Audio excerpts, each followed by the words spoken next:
राधे राधे भाइयों और बहनों। आज के युग में एक बड़ा भ्रम खड़ा हो गया है।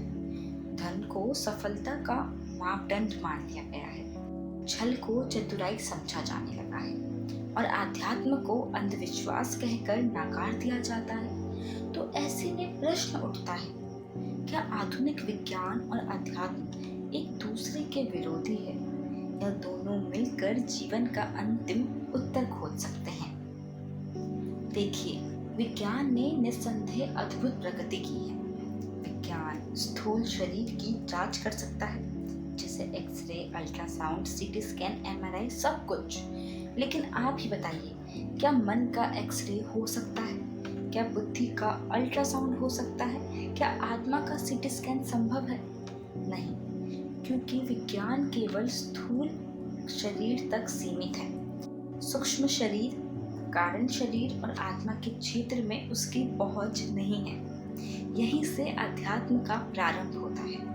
विज्ञान जहां हाथ खड़े कर देता है, वहीं से अध्यात्म अपने द्वार खोल देता है।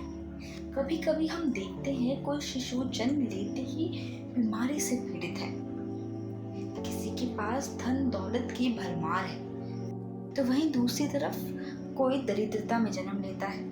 विज्ञान उसका उत्तर नहीं दे पाता, परंतु अध्यात्म स्पष्ट कहता है, यह सब कर्म का फल है।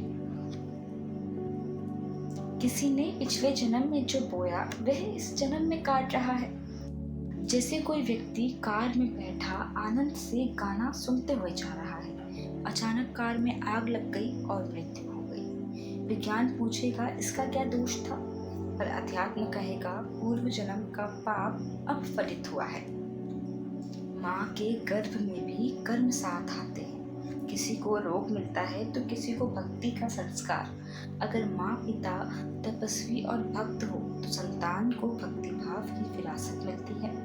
ये कोई दुर्घटना नहीं, बल्कि कर्म और कृपा का प्रसाद है। 12 वर्ष से 22 वर्ष की अवस्था को कलेत की अवस्था कहते हैं।